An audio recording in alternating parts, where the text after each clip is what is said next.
জয় গুরু। আমি অমলেন্দু চ্যাটার্জি। আমি একজন প্রাক্তন অ্যাসোসিয়েট প্রফেসর এবং একজন সহপ্রতিনিধি। আপনারা আমার এই চ্যানেল তথা অনুকূল কথা সাবস্ক্রাইব করবেন, শেয়ার করবেন এবং সবচেয়ে বড় কথা কমেন্ট করবেন, যাতে আমি সমৃদ্ধ হতে পারি। আজকে আমি একটি অত্যন্ত প্রাসঙ্গিক প্রশ্নের উত্তর খোঁজার চেষ্টা করব। প্রশ্নটি হচ্ছে এই যে ভগবানের সঙ্গে ভক্তের সম্পর্কটি কেমন হবে। মানে আমরা তো সম্পর্কের কথা বলি, রিলেটিভ যাকে বলি আমরা, আত্মীয়তা। ধরুন আমি একজনের ধরুন আমার আমি একজনের সন্তান বা একজনের দাদা, একজনের বন্ধু, একজনের মামা, কত রকম সম্পর্ক। তখন ভগবানের সঙ্গে ভক্তের সম্পর্ক কীরকম হবে, এটি প্রশ্ন। এই প্রসঙ্গে আমি একটি রিয়েল লাইফ উদাহরণ দিয়েই বলতে চাই, একজন ভক্তের জীবন দিয়ে। এই ভক্তটির নাম বালকৃষ্ণ কাপুর। তিনি 1920 সালে লাহোরে জন্মেছিলেন, যেটি বর্তমানে পাকিস্তানের অন্তর্গত। তার বাবা ছিলেন রাই সাহেব চুনিলাল কাপুর। তিনি অত্যন্ত একজন যোগ্য মানুষ, পড়াশোনা করা মানুষ, এবং তিনি তদানীন্তন ভারতের ভারত সরকারের সার্ভে ডিপার্টমেন্টের একজন অ্যাডমিনিস্ট্রেটিভ অফিসার ছিলেন। এবং পরবর্তী ক্ষেত্রে তিনি তদানীন্তন পাঞ্জাব সরকারেরও একজন মন্ত্রী হয়েছিলেন। তো তিনি তার কাজ করতেন অত্যন্ত সুচারুরূপে এবং অত্যন্ত সিনসিয়ারলি। এবং তিনি ছিলেন প্রভু রামচন্দ্রের একান্ত ভক্ত। তিনি রামচন্দ্রকে অত্যন্ত ভক্তি করতেন, শ্রদ্ধা করতেন, এবং তারা বংশ পরম্পরায় প্রভু রামের ভক্ত। এখন কাপুরদা মানে বালকৃষ্ণ কাপুর, তিনিও কিন্তু তার বাবার কাছ থেকে উত্তরাধিকার সূত্রেই হয়তো এই মানে ধর্মীয় ভাবটি পেয়েছিলেন। তার বাবার কাছ থেকে এই ধর্মীয় ভাবটি তিনি পেয়েছিলেন। তাকে অবশ্য কলকাতায় আসতে হয় জীবিকার জন্য, এবং কলকাতায় তার একটা বাইং অফিস ছিল, যেটি অটোমোবাইল পেয়ার পার্টসের সঙ্গে যুক্ত ছিল। তিনি রামকৃষ্ণদেবকে খুব পছন্দ করতেন, এবং একদিন ওই রামকৃষ্ণদেবের কথা বলতে গিয়ে তিনি রামকৃষ্ণ কথামৃত এটি খুঁজছিলেন। তো ওই অফিসের একজন অ্যাকাউন্টেন্ট, একজন ভট্টাচার্য, মিস্টার ভট্টাচার্য বলে একজন, তিনি এই কাপুরদার এই দুর্বলতা জানতেন। তো তিনি বললেন, আচ্ছা কাপুরদা, আপনাকে যদি জীবন্ত রামকৃষ্ণ দেখাতে পারি, তাহলে কি আপনি তার সঙ্গে দেখা করবেন? এটি শুনে কাপুরদা তো অবাক, কারণ রামকৃষ্ণদেব ততদিনে দেহ রেখেছেন। কিন্তু যখন মিস্টার ভট্টাচার্য বলছেন যে তাকে দেখা যাবে একেবারে ইন ফ্লেশ অ্যান্ড ব্লাড, রক্তমাংসের শরীরে দেখা যাবে, তখন তিনি তার বাবাকে চিঠি লিখলেন যে বিষয়ে কি করা যায়। তো তার বাবা দিল্লি থেকে চিঠি লিখলেন যে দেখো, আমি কাশ্মীর থেকে কন্যাকুমারী পর্যন্ত আমি ঘুরেছি সর্বত্র, কিন্তু আমি কোনো মানুষকে পাইনি যে আমাকে আমার ভক্তির শেষ পর্যায়ে আমাকে পরিচালিত করতে পারে। কিন্তু এটাও ঠিক, এটা আমি জানি যে একমাত্র গুরু তিনিই পারেন আমাদের শেষ যে গন্তব্য, সেই গন্তব্যে নিয়ে যেতে পারেন। শেষ গন্তব্য অবশ্যই বুঝতেই পারছেন, ভগবানকে পাওয়া। সেই শেষ গন্তব্যে নিয়ে যেতে পারেন একমাত্র গুরু। তাই তোমার বিবেক যদি বলে যে ইনিই সেই ব্যক্তি, তাহলে কোনো রকম ইতস্তত না করে এবং কোনো রকম বিলম্ব বা দেরি না করে তুমি তাকেই ধরো। এবং এমনও হতে পারে যে তার মাধ্যমে আমার স্বপ্ন সত্যি হতে পারে, এবং আমরা হয়তো দুজনেই বা সবাই আমরা তার দয়া এবং আশীর্বাদ থেকে বঞ্চিত হব না।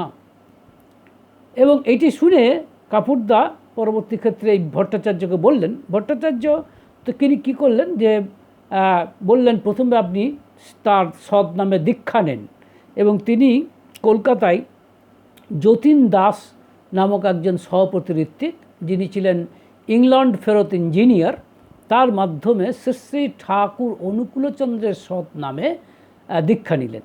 এবং ওই যতীনদা তাকে নিয়ে ঠাকুরের কাছে গেলেন দেওঘরে, এবং দেওঘরে তাকে প্রথম দর্শন করতে যখন গেলেন তখন তার বাবা কিন্তু বলেই দিয়েছিল, আগে থেকে চিঠিতে বলেই দিয়েছিল যে দেখো, আমাদের সন্ত মতের রীতি অনুযায়ী তুমি যখন থেকে তোমার গুরুকে ধরলে তখন থেকেই তোমার নতুন জীবন শুরু হলো, এবং তুমি কিন্তু অপেক্ষা করে থাকবে কি করে তুমি তোমার নতুন জীবন যাপন করবে তার নির্দেশের জন্য এবং তার আশীর্বাদ পাওয়ার জন্য, তার দয়া পাওয়ার জন্য, এবং সময়ে তিনি তা দেবেনই। এবং তাই তিনি যখন গেলেন কাপুরদা ঠাকুরের কাছে, তখন যখনই দেখলেন ঠাকুরকে তখন একটা আশ্চর্য মানে যাকে বলে মানে একটা আশ্চর্য বলতে পারেন, মানে ইংরেজিতে যাকে বলে একটা ভিব্রান্ট ফিলিং, মানে একটা মানে গায়ে যেন একদম বিদ্যুৎ চালিত মানে তড়িৎ বয়ে যাওয়ার মতো একটি ফিলিংস, মানে একটি অনুভূতি তিনি পেলেন ঠাকুরকে দেখেই। তারপরে তিনি জোরাত করে ঠাকুরকে বললেন ইংরেজিতে যে আমি আমার এই নতুন জীবনকে কি করে যাপন করব। তখন ঠাকুর বললেন, ইংরেজিতেই বললেন, সঙ্গে সঙ্গে বললেন যে follow the footsteps of Lord Krishna, move in the way of Chanakya, but with active devotion like Hanuman. মানে হচ্ছে প্রভু কৃষ্ণের পদাঙ্ক অনুসরণ করে চলো, চাণক্যের নীতি অনুযায়ী চলো, কিন্তু হনুমানের মতো সক্রিয় ভক্তি নিয়ে।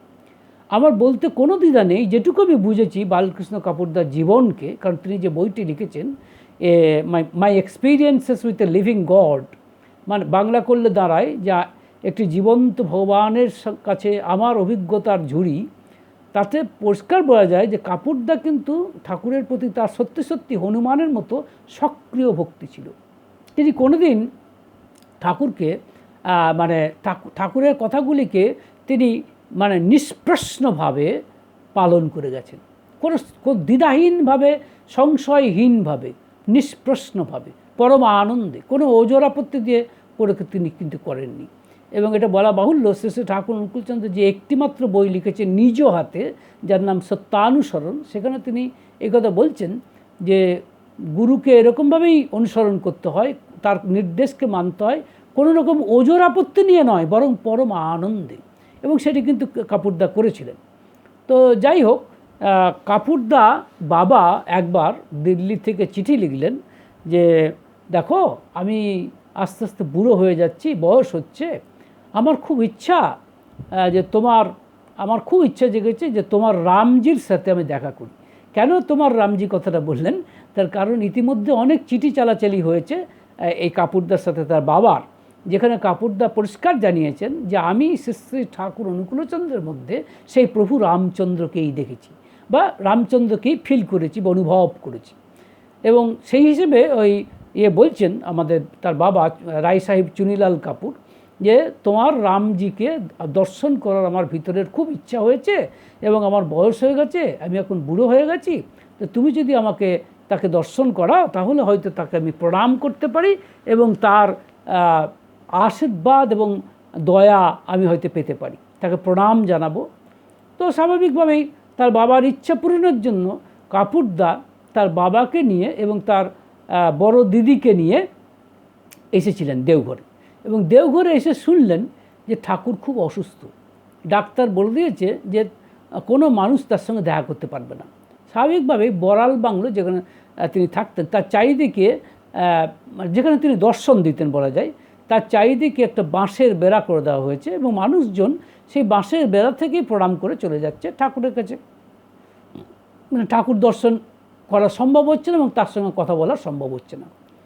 তো এই খবর শুনে চুনিলাল মানে কাপুরদার বাবা অত্যন্ত দুঃখিত এবং মর্মাহত হলেন, এবং নিজের মনে মনে এবং বললেন কাপুরদার সবাইকে যে আমি যে রামজিকে দর্শন করব তার উপযুক্ত হয়তো আমি নই, এবং অত্যন্ত দুঃখিত হলেন। ঠিক 10 মিনিটের মধ্যেই খবর এলো, খবরটা দিলেন ডক্টর পিয়ারিমোহন নন্দী, বললেন যে ঠাকুর আপনাদের আসার কথা শুনেছেন, কিন্তু তিনি যেহেতু অসুস্থ তাই আপনাদের সাথে কোনোভাবে কোনো কথা তো তিনি এখন আর বলতে পারছেন না, কিন্তু তিনি তার আশীর্বাদ মানে জানিয়েছেন বা তার শুভেচ্ছা বা তার মানে শুভকামনা আপনাদেরকে জানিয়েছে। এটি শুনে কাপুরদার বাবা অত্যন্ত প্রীত হলেন এবং বললেন যে আমি সম্পূর্ণ পরিতৃপ্ত এখন।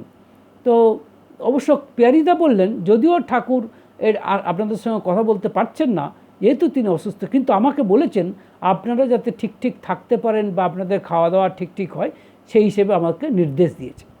তো এইসব কথাবার্তা যখন হচ্ছিল তখন তার বড় দিদি কোন সময় নিঃশব্দে ওই ঠাকুরবাড়ির ভিতরে চলে গেছে।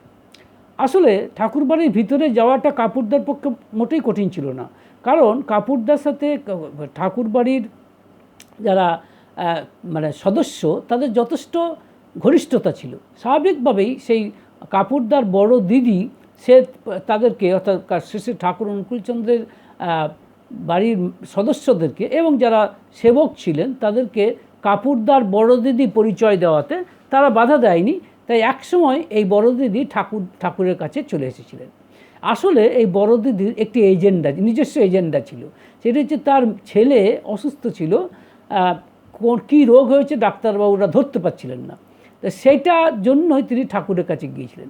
ঠাকুর কিন্তু এই অসুস্থ অবস্থাতেও তার কথা শুনেছেন। শোনার পর বললেন, আমার মনে হয় যে যে যে তোমার ছেলে থাইরয়েড ঘটিত রোগে ভুগছে, তাই ভালো ডাক্তার দেখাও, খুবই সম্ভাবনা আছে যে তোমার ছেলে ভালো হয়ে যাবে। এই কথা বলেছে এবং পরবর্তী ক্ষেত্রে এটি যখন বলছে তার বড় দিদি ওখান থেকে ফিরে এসে, এই কথা শুনে কাপুরদা ভয়ঙ্কর রেগে গেলেন। কেন রেগে গিয়ে বললেন, তুমি আমার প্রভুকে মানে বিরক্ত করার সাহস পাও কোথা থেকে? এইভাবে বললেন, বড় দিদিকে বলছেন যে তুমি আমার প্রভুকে বিরক্ত করার সাহস পাও কী করে? এবং তারপরে বললেন, আমি জানি ঠাকুরের প্রতি তোমার প্রকৃত ভক্তি নেই, তুমি যদি ঠাকুরের আদেশ পালন করো তাহলে তোমার ছেলে আবার জীবন ফিরে পাবে। এখানে যদিও এটার সঙ্গে যুক্ত নয়, তবুও একটা বলতে ইচ্ছে করছে, পরবর্তী ক্ষেত্রে যখন তারা দিল্লি ফিরে গিয়েছিল তখন এই বড় দিদি তার ছেলেকে বহু ডাক্তারকে চিকিৎসা করিয়েছিল, কিন্তু কোনো ডাক্তারই সেভাবে ধরতে পারেনি। শেষের দিকে সে খবর পেয়েছিল যে লন্ডন থেকে একজন বড় ডাক্তার আসছেন এবং সেই ডাক্তারের সঙ্গে অ্যাপয়েন্টমেন্ট করে যখন ছেলেকে দেখিয়েছিলেন, সেই ডাক্তার ভালো করে চিকিৎসা করার পরে বলেছিলেন যে আপনার ছেলে থাইরয়েড ঘটিত রোগে ভুগছে, কিন্তু এটা খুব দেরি হয়ে গেছে, আমি ওষুধ দিচ্ছি, জানি না কতটা কাজ করবে, কিন্তু কাজ করেনি, তার ছেলে মারা গেছে। এই দুঃসংবাদ যখন তার বড় দিদি কাপুরদাকে দিয়েছিলেন, কাপুরদা বলেছিলেন, আমি জানতাম যে তোমার কোনো দিনই ঠাকুরের প্রতি বিশ্বাস নেই, আমি জানি যে আমার ঠাকুর যা বলেছেন তা সর্বৈব সত্য, তুমি যদি মেনে চলতে তাহলে কিন্তু তোমার ছেলে জীবন ফিরে পেত, এটা বললেন। এখন দেখুন এই ঘটনাটি আপনারা বিচার করে দেখুন। কেন বিচার করতে বলছি, যে এই যে তার বাবা গিয়েছিলেন এবং মানে তিনি তো তার বড় দিদিকে এইভাবে বকাবকি করলেন যে কেন ঠাকুরকে বিরক্ত করা হয়েছে। শুধু তাই নয়, তার বাবা গেছেন কোথার থেকে, দিল্লি থেকে গেছেন এবং তিনি বৃদ্ধ, হয়তো এবং কাপুরদা হয়তো কেন নিঃসন্দেহে জানতেন আর হয়তো তার বাবার ওই দিল্লি থেকে দ্বিতীয়বার দেওঘরে যাওয়া সম্ভব হবে না এবং হয়ওনি। তো স্বাভাবিকভাবেই কিন্তু এত সত্য, এবং শুধু তাই নয়, কাপুরদা তার বাবার প্রতি ঋণ ছিল, তার কারণ তার বাবার মাধ্যমেও বলা যায় সে ঠাকুর অনুকূলচন্দ্রকে গুরু হিসেবে পেয়েছিলেন, কারণ তার বাবাই বলেছিলেন যে তুমি তাকে গ্রহণ করো, কোনো রকম ইতস্তত না করে, কোনো রকম বিলম্ব না করে। সুতরাং বাবার প্রতি তার ঋণ ছিল এবং তার বাবা বৃদ্ধ হয়েছেন, কিন্তু তা সত্ত্বেও এবং তিনি চাইলেই কিন্তু ঠাকুরের সঙ্গে তার বাবাকে দেখা করে দিতে পারতেন অসুস্থ হওয়া সত্ত্বেও। তার কারণ ওই ঠাকুরের বাড়ির সদস্যের সাথে কাপুরদার অত্যন্ত ঘনিষ্ঠতা ছিল। স্বাভাবিক কেউ নিষেধ করতো না ঠাকুরের কাছে সরাসরি যেতে, কিন্তু তিনি গেলেন না। তার কারণ তিনি মনে করছেন আমি দাস, আমি তার চাকর, আমার একমাত্র কাজ হচ্ছে আমার প্রভুর কথা শোনা, প্রভু যা কমান্ড করবেন, আদেশ করবেন সেটা, এবং আমার সর্বতভাবে কাজ হচ্ছে প্রভুকে প্রফুল্ল রাখা, প্রভুকে আনন্দে রাখা। আমি এমন কোনো কাজ করব না যাতে আমার প্রভু কষ্ট পায় বা আমার প্রভুর কোনো কষ্ট হয়, আমার প্রভুর কোনো অসুবিধা হয়। এটা তিনি যদি তার বাবাকে নিয়ে যেতেন, ঠাকুর কি ওই অবস্থাটা দেখা করতেন না? করতেন। কিন্তু এটা হতেই পারে যে তাতে হয়তো ঠাকুর অসুস্থতা হয়তো একটু বেড়ে যেতে পারতো বা একটু অসুবিধা হতেই পারতো। ওইটুকু অসুবিধা যাতে না হয়, এতটুকু অসুবিধা যাতে প্রিয় পরমের না হয়, তার জন্য মানে কাপুরদার কি মানে কীরকম চিন্তা যে তার বাবাকেও প্রায় বঞ্চিত করলেন এবং তার বড় দিদিকে এইভাবে একবার ব্লান্টলি এবার সরাসরি এইভাবে তাকে মানে অর্থাৎ মানে তার প্রভুর জন্য অন্য সবার সাথে সম্পর্ক ছিন্ন করতে তার বিন্দুমাত্র দ্বিধা নেই। এর কারণ কি জানেন? মানে সম্পর্কের ইংরেজি বা যদি বলি সম্পর্কের ইংরেজি হচ্ছে রিলেশন, এবং রিলেশন থেকে রিলেটিভ আত্মীয় কথাটি এসেছে। এখন এই রিলেশন মানে সম্পর্ক কার সাথে? সম্পর্ক আত্মার সাথে। আত্মার সাথে সম্পর্ক বলেই বলে আত্মীয়। দেখেন না, একে বলে আমার ধরুন ভাই, সে কে? আমার আত্মীয়। আমার বোন কে? আমার আত্মীয়। কারণ আমার আত্মার সঙ্গে সম্পর্কিত যে, তাকেই বলে আত্মীয়। এখন সত্যি অর্থে কিন্তু আত্মার আত্মীয় কে? অর্থাৎ সেই অর্থে কিন্তু স্বয়ং প্রভু ঈশ্বরই হচ্ছেন, ভগবানই হচ্ছেন আমার অরিজিনাল আত্মীয়। এবং কেমন আত্মীয়? না, যে আত্মীয়ের কোনো শরিক নেই। ঠাকুর বারবার বলতেন, মনে রেখো মণি, ইষ্ট হচ্ছেন তোমার বেশরিক আত্মীয়। বেশরিক আত্মীয় মানে যার কোনো শরিক ভাগ হয় না। কীরকম? ধরুন একটি মানুষ, সে হয়তো কারো বাবা, কারো ছেলে, কারো মামা, কারো কাকা, লাইক দ্যাট। তার মানে তার আত্মীয়তায় শরিক আছে, কিন্তু একজন ভক্তের কাছে তার প্রভু এমন একজন আত্মীয় যার কোনো দ্বিতীয় শরিক নেই। তিনি বেশরিক আত্মীয়, তিনিই একমাত্র আত্মীয়। কারণ শেষ পর্যায়ে কিন্তু তিনিই আত্মা। যে আত্মার কথা আমি বলছি আসলে তিনিই আত্মা। কারণ আমার মধ্যে যে আত্মা বাস করছে সেই আত্মাকে বলি জীবাত্মা, আর গুরু যিনি, তিনি হচ্ছেন পরমাত্মা। এখন এই পরমাত্মা আর জীবাত্মার মধ্যে কেবল একটিই পার্থক্য, যে জীবাত্মার মধ্যে রয়েছে যেটাকে আমরা বলি বৃত্তি প্রবৃত্তির অভিভূতি, আর পরমাত্মার মধ্যে বৃত্তি প্রবৃত্তির কোনো অভিভূতি নেই। এইটুকু তফাৎ। কারণ তিনি হচ্ছেন বৃত্তাধীশ আর জীবাত্মা হচ্ছে বৃত্তাধীন। আমরা হচ্ছে বৃত্তিগুলির অধীন আর তিনি হচ্ছেন বৃত্তিগুলির অধীশ্বর। কিন্তু শেষ বিচারে দেখা যাবে এই যে আত্মা, সে তার কাছ থেকে এসছে, সুতরাং তিনিই হচ্ছেন আমার আত্মা। সুতরাং আমার আত্মা যদি তিনি হন, তাহলে আত্মীয় তো একমাত্র তিনি। আর কি কেউ আত্মীয় হতে পারে? কাপুরদা কিন্তু ভালোভাবেই সেটি বুঝেছিলেন। তাই তিনি তার প্রভুকে বেশরিক আত্মীয় হিসেবে নিয়েছেন। এবং এই প্রসঙ্গে আমি একটা কথা বলতে চাই, যে প্রভু এবং ভক্ত বা প্রভু মানে গুরু এবং শিষ্যর কিন্তু রিলেশনটা হওয়া চাই কিন্তু এই প্রভু এবং দাসের মতো, ভৃত্যের মতো। এ প্রসঙ্গে আরেকটা কথা বলতে ইচ্ছে করে, এই যে গুরুর কথা আমি বলছি, এই গুরু কিন্তু একমাত্র পুরুষোত্তম ছাড়া আর কেউ হতে পারে না। একমাত্র পুরুষোত্তম হচ্ছেন গুরু। যদিও আমাদের এই আর্য যে কালচার বা আর্য সংস্কৃতি, তাতে কিন্তু আমরা যেটাকে বলি আমরা কুলগুরু একটা গ্রহণ করার ব্যাপার থাকে। কুলগুরু গ্রহণের একমাত্র কারণ হচ্ছে যাতে ঈশ্বরকে ধরে থাকার অভ্যাসটা থাকে। এর বেশিও কিছু নয়, কমও কিছু নেই। কিন্তু আসল গুরু হচ্ছেন স্বয়ং পুরুষোত্তম। যখন পুরুষোত্তম গুরু হিসেবে আসেন, তিনি হচ্ছেন আসল গুরু, আর কেউ নয়। যেমন ধরুন ত্রেতা যুগে ছিলেন প্রভু রামচন্দ্র, দ্বাপর যুগে ছিলেন প্রভু শ্রীকৃষ্ণ। কারণ দেখুন, লক্ষ্য করে অর্জুন যতক্ষণ পর্যন্ত কৃষ্ণকে বললেন যে আমি তোমার শিষ্য, ততক্ষণ পর্যন্ত কিন্তু ভগবান শ্রীকৃষ্ণ তাকে জ্ঞান দেননি। সুতরাং ভগবান শ্রীকৃষ্ণও তো গুরুর কাজ করেছেন। এবং এটাই হয়, পুরুষোত্তম যখন গুরু হয়ে আসেন। এবং আপনারা বলাই বাহুল্য যে কাপুরদা যেমন ঠাকুরের মধ্যে প্রভু রামচন্দ্রকে দেখেছেন, কাজে তিনি ঠাকুর অনুকূলচন্দ্রকেই তিনি পুরুষোত্তম ভাবছেন, এবং রাইটলি সো। এখন এই যে পুরুষোত্তম যখন গুরু হয়ে আসেন, তিনি কিন্তু তার কাছে আমাকে ভৃত্যের মতোই থাকতে হবে। তিনি প্রভু আর আমি দাস, এবং আমার কাজ হচ্ছে তিনি যা বলবেন তাই করা, এবং আমার এমন কোনো কাজ করা উচিত নয় যাতে তিনি সামান্য মাত্র বিরক্ত হন, কষ্ট পান, অসুবিধায় পড়েন। তো এই প্রসঙ্গে একটি কথা বা একটি ঘটনা মনে পড়ে যাচ্ছে। এটি আলোচনা প্রসঙ্গে লেখা আছে। একজন পশ্চিম দেশীয় সাধু এসেছিলেন ঠাকুরের কাছে, এবং নানান রকম ধর্মীয় কথা আলোচনা হচ্ছিল। তো ওই সাধু বললেন যে আত্মজ্ঞান লাভ করাই হচ্ছে মানব জীবনের একমাত্র লক্ষ্য। আপনি কি বলেন? ঠাকুর বললেন, হ্যাঁ, তা তো নিশ্চয়ই, তবে আমার কাছে গুরুই হচ্ছেন আসল। তখন ওই সাধু বলেছিলেন যে আত্মজ্ঞান লাভের কাছে গুরুবাদ নিতান্তই তুচ্ছ। তখন ঠাকুর বলেছিলেন, কথাগুলো হিন্দিতে হচ্ছিল, ঠাকুরও হিন্দিতে বলছিলেন, কথা বলতে বলতে বলছিলেন এগুলো ঠিক বাদ নয়, ইয়ে গলত বাদ, যেটাকে বলছে ইয়ে ঠকবাজি কালাপ, এটা বলছিলেন। এবং তিনি বলছিলেন যে দেখুন, এই কথাটা আবার ইংরেজিতে বললেন we don't know what is atma, we don't know what is Brahman, but we claim that we know it. মানে আমরা জানি না আত্মা কাকে বলে, আমরা জানি না ব্রহ্ম কাকে বলে, কিন্তু আমরা দাবি করি যে আমরা জানি। তারপরে ঠাকুর বললেন যে আপনি ইন্টেলিজেন্ট আদমি আছেন, আপনি বুদ্ধিমান আদমি, আমি মূর্খ আদমি, মানে আমি হচ্ছি স্টুপিড, বাট দেন মনে রাখবেন আমার কাছে তো গুরু চাই, মানে গুরু আমার কাছে ইন্ডিসপেন্সেবল।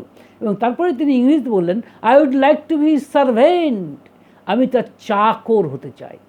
সরাসরি বলছেন আমি তার চাকর হতে চাই, আমি তার ভৃত্য হতে চাই, আমি তার দাস হতে চাই। সুতরাং ভক্তের মানে ভগবানের সাথে ভক্তের সম্পর্ক হচ্ছে প্রভু এবং দাসের।